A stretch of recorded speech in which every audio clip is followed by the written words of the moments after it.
వీరనారి చాకలి ఐలమ్మ పోరాట జీవితం స్ఫూర్తిదాయకమని Warangal MP doctor Kadiyam Kavya అన్నారు. హనుమకొండ న్యూ శాంపేటలో చాకలి ఐలమ్మ జయంతిని ఘనంగా నిర్వహించారు. పేద బడుగు బలహీన వర్గాల కోసం చాకలి ఐలమ్మ సాయుధ పోరాటం చేశారని, ఆమె పోరాట స్ఫూర్తితో ముందుకు సాగారని వరంగల్ మేయర్ గుండు సుధారాణి యువతకు పిలుపునిచ్చారు.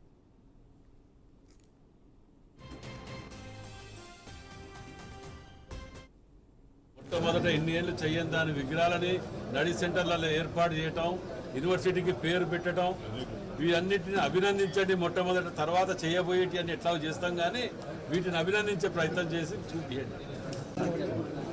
ఈరోజు 129 జయంతి సందర్భంగా చాకలి ఐలమ్మ వారసులకు మనం అందరం వారసులం. అందరికి కూడా శుభాకాంక్షలు. ఎందుకంటే పెద్దలు నాయన రాజేంద్ర రెడ్డి గారు చెప్పినట్టుగా తప్పనిసరిగా వరంగల్లో ఇప్పుడే కలెక్టర్ గారులకు కూడా అన్నగారు చెప్పడం జరిగింది.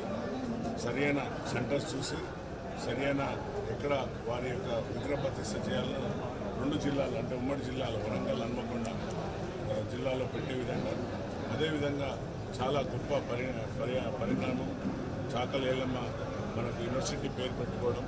అది మా ముఖ్యమంత్రి గవర్నర్ రేవంత్ రెడ్డి గారు ప్రత్యేకమైన వారి యొక్క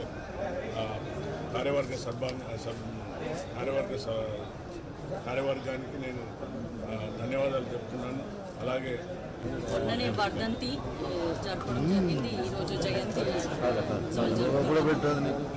అధికారికంగా తెలంగాణలో మన వీరవనిత అయినటువంటి చాకలి ఐలమ్మ గారిని ఎంతో గుర్తించి, తర్వాత ఏ సంస్కృతి అయినా ఏ సంపద అయినా, తర్వాత ఎటువంటి త్యాగాలైనా మన పాతతరం వాళ్ళకి మన ముందు తరాలకు తెలియజేస్తేనే వాళ్ళు నిరంతరంగా ప్రజల మధ్యలో ప్రజల హృదయాలు